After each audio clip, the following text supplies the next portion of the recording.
She says to me, you know, Judy, if you lose luggage one more time, I'm gonna kill you. She didn't even say it in a more polite way than that. She just said, I'm gonna kill you. Oh, that little guy has one too. Oh, you know, I'm not even quite sure. Oh, okay. And now the plane is, being fixed. Hey. Yeah, no, even with, okay. Okay, well, you know, I will take this, both of them, and then I'll just, I don't really see where the cargo goes, so I'll just leave them by here. And then when the guys come and when it's their time to do that, that's their job. So, they can't just throw it in the door. Okay, I'll just leave those right there and they can take care of it. So, wonderful. Okay, so that is actually step 0 is done on my checklist. I don't have it with me physically, but I don't even remember if I ever did carry an agenda with me. That doesn't seem like something I would do, but I also don't know how I would be able to keep track of things if I didn't have one. But I like to call that step 0 because technically that is part of the previous flight, was finding the lost luggage, because that is luggage from that flight. And now it is time for step 1 of this flight from, well, actually, I am not quite sure where we are right now or where we are going next. Okay, the clock looks like it is, okay, it is midnight, but then it will be moving clockwise. Yes, okay, this does not look like midnight. I think the clock might be, it needs some repairs. But that's okay. You know, I don't really learn how to tell time on a clock like that very well. So, but you know, this is not Florida by any chance, is it? I feel like Florida is where I was supposed to be, but this definitely does not look like Florida. I mean, there is sand, but usually the sand in Florida is by some sort of an ocean. And I do not see one of those. So that's fine, you know, we adjust, we adapt, and, it's okay, because no matter where the flight is going, I still have the same jobs to do. Oh, no, we're not boarding yet, it's not time yet. It's okay, though. So I still have to get through all the steps, I gotta practice everything. So, step 1 is I got to see your boarding passes. May I see your boarding passes, please, and get you all checked in? Okay, very good. You know, I actually do not know what these boarding passes are supposed to look like. Because, again, I do not know where we are going to or where we are coming from, but I believe this. That checks out. And, yes, that's all. That's nifty. Very good. Right, that's peachy keen. Very good. Okay. Alright, these things all look like they could potentially be boarding passes. Okay, and you've got one, and then you've got 2 somehow, and then, oh, one of them, somebody dropped theirs. You've got 2. Oh, your boarding passes are, getting a little romantic there. Oh, you're holding theirs? Okay. Alright, you are all checked in. That's step 1, that's done. Okay, step 2. Oh. You know what? This plane is so weird looking, and not just because it was broken and you just kind of fixed it with magic. That does not seem weird to me at all. But what is weird is that it is very tiny, and it should be blue. I mean, every plane that I've flown on for work has been blue. It would match my uniform, you know? And it would be way bigger and fancier. But that's okay. It could be that thing... What's it called when you're flying into a town that only has a very small airport and the flights are being operated by both a smaller local airline but also, you know, a big international one like mine, and it's kind of a cooperation, and so we use their tiny little planes because, you know, in those small towns, not a lot of people need to get on a flight. But we use our staff, crew, stewardesses, pilots, and everything.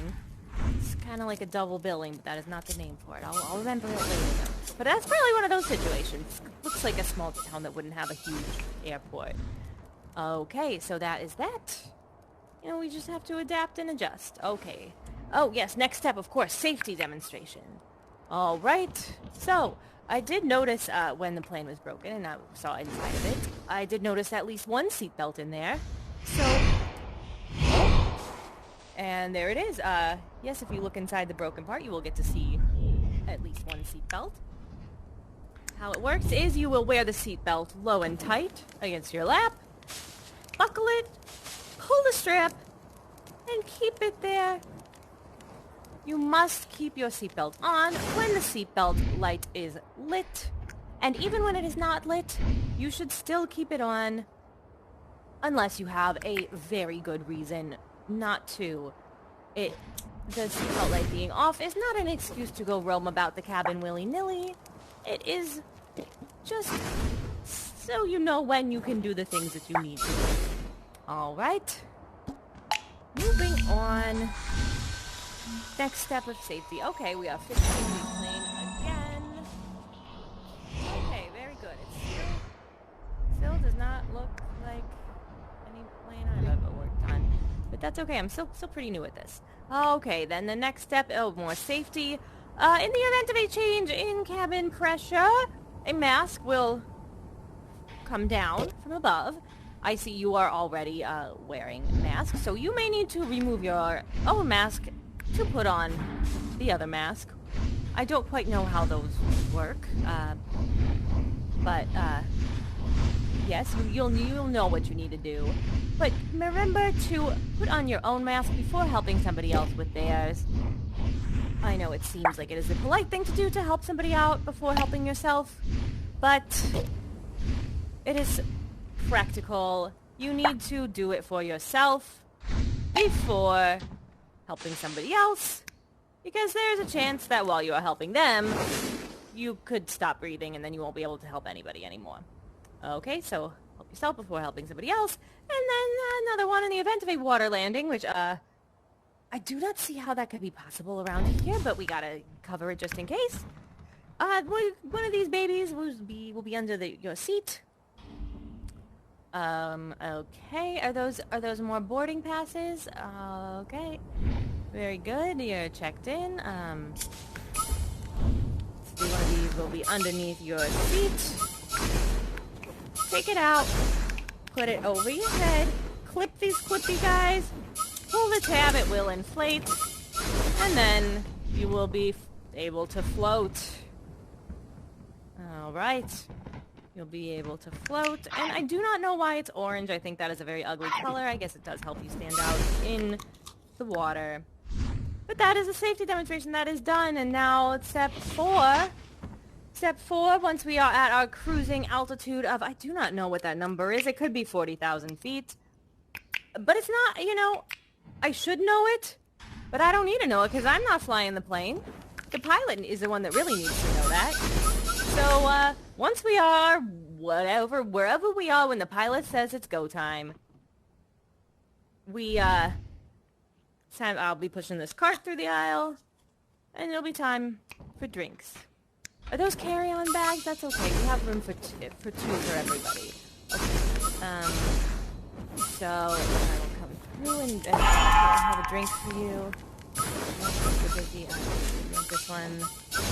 Okay, oh. Big spender over here getting the whole bottle. And, glass of wine for you. And, oh. Who ordered the old-fashioned on the rocks? Is that you? No?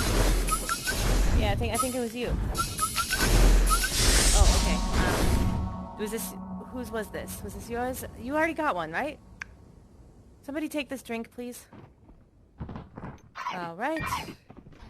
And then who got a martini? Extra olives. Was this yours? Okay. Somebody else got a martini. Oh, yes, that should happen with all of them. I don't know why we have glass on a plane. It's so... I hate breaking glasses. Not that I break it, but... Alright, I think this was yours. Oh, right, and then, oh. Was this one yours? Is this one yours? Hey, take your drink, please. Take it. It's yours. But you're the only one left that hasn't got one, right? No, you didn't get one. Here.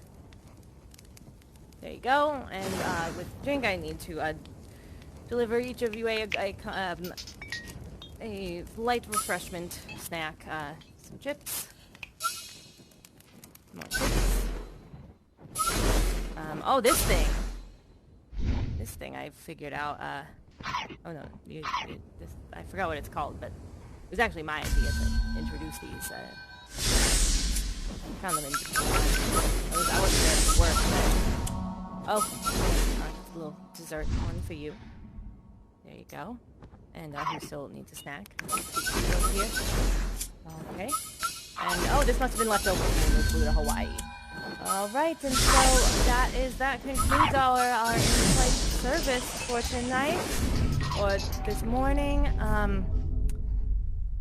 and thank you for flying the world's most experienced airline. Now, where did those lost luggage go, huh? Is it, oh, the lost luggage, oh, Betty's gonna kill me if I don't find that lost luggage. Huh, where could it have gone to? Maybe if I... Ah, maybe if I push this button, I can find it. Yeah, that's where it is. It must be. Yeah? Okay, yeah, I bet it's right under here.